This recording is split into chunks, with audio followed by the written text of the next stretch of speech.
une insulte, une petite bousculade, une claque,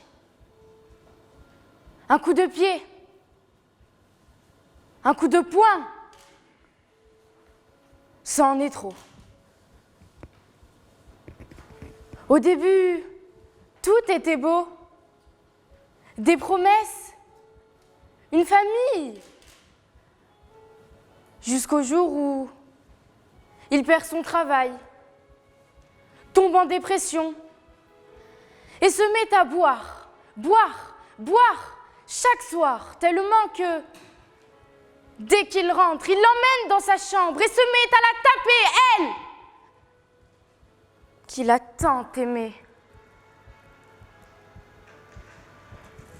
Mais de l'autre côté de ce mur, leur fille entendait tous ces cris, ces hurlements, ces pleurs. Voyant son père sortir, la ceinture à la main, à la dévisager de son regard, elle prit peur, se mit sous sa couette et prit ses écouteurs afin de ne pas entendre tous ces « Ah, aïe, arrête, aidez-moi, je t'en supplie, je t'aime ».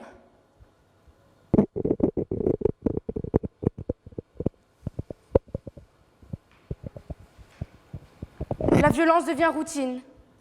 Chaque samedi, la mère avait arrêté de travailler et la fille n'avait même plus le droit de sortir.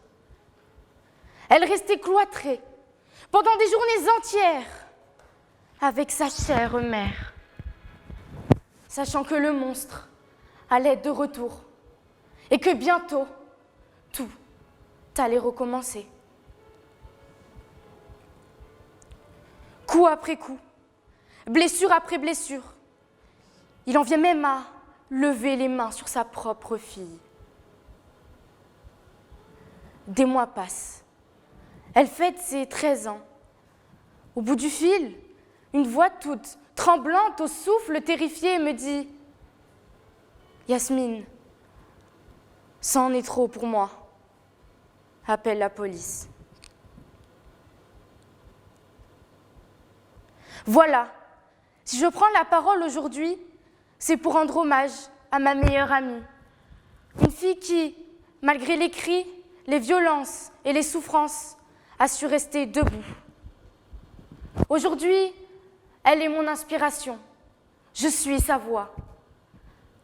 Je prends même le courage de parler d'elle devant vous, à haute voix, pour faire connaître son histoire, qui, on peut le dire, n'a pas très bien fini.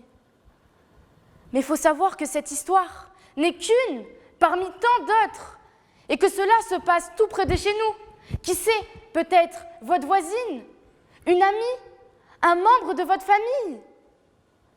Mais cela, vous ne le saurez pas, car aujourd'hui, elle n'ose pas en parler. Or, chaque jour, chaque heure, chaque seconde, plus de 22 533 femmes sont victimes de violences conjugales, dont, en 2018, plus de 100 qui en meurent. Face à ces chiffres incessants, comment aujourd'hui pouvons-nous en arriver là? Ne restons pas spectateurs face à ces actes. Levons-nous, agissons.